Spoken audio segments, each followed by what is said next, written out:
अनेक अनेक प्रकारचे मारले गेले, पण मारल्याच्या नंतर मांस काढून नेणं ही खूप वाईट प्रकार आहे. तरी त्यावर अटक नाही.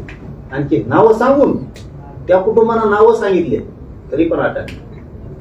त्या बाप्पू आंधळेचं तसाच प्रकार, ते संपदा मुंडेचा तसाच प्रकार, आरोपी अटक नाही. काल आमचं एक महाजनवाडी म्हणून आहे, तर घरत नावाचा मुलगा आहे, त्याला एक पोलिसच उडून गेला, जागेवर एक्सपायर झालं ते लेकरू. आरोपी धरणार नाही तुम्ही?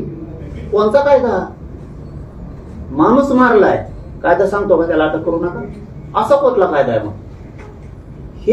हे देवेंद्र फडणवीस ज्यावेळेस लक्ष देत नाहीत ना, ते सहज घेतात दुसरे मेले, म्हणून हे प्रकार होते. आणि जर थांबवायचं असेल ना, एन्काउंटरच पर्याय नसता. 2 महिन्याच्या आत केस संपली पाहिजे, फाशीपर्यंत झाली, फास्ट ट्रॅक कोर्टात घेऊन 2च पर्याय.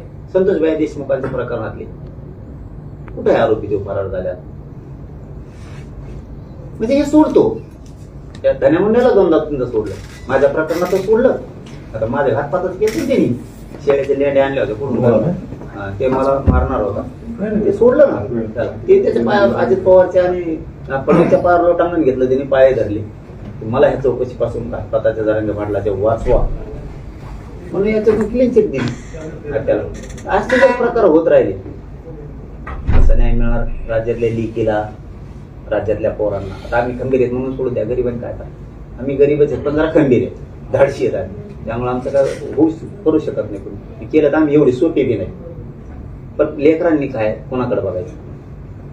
या घटनेमध्ये संतोष भैया देशमुखच्या घटनेमध्ये जे वाल्मिक कराड आहे, त्यांनी सुद्धा आता असं स्टेटमेंट देत आहेत कोर्टामध्ये की आता माझ्या विरोधामध्ये कुठलेही पुरावे नसल्यामुळे मला सोडण्यात यावे. देवेंद्र फडणवीस काही करू शकतो, ते कुणालाही सोडू शकतात, पुन्हा पुन्हा करायला लावू शकतात. बाहेर सोडल्याच्या नंतर देशमुख कुटुंबांचं त्याला सोडून देते त्या सरमाड्याला, आणि त्याला सांगते पुन्हा घाल गोळ्या धनंजय देशमुख त्यांच्या कुटुंबाला सांगू शकते. फडणवीस काही करू शकते. एवढा मोठा क्रूर हत्या घडून आणणाराला तुम्ही आत काय व्यवस्था चालू आहे, तिथला अधीक्षकच बदलला, जेलर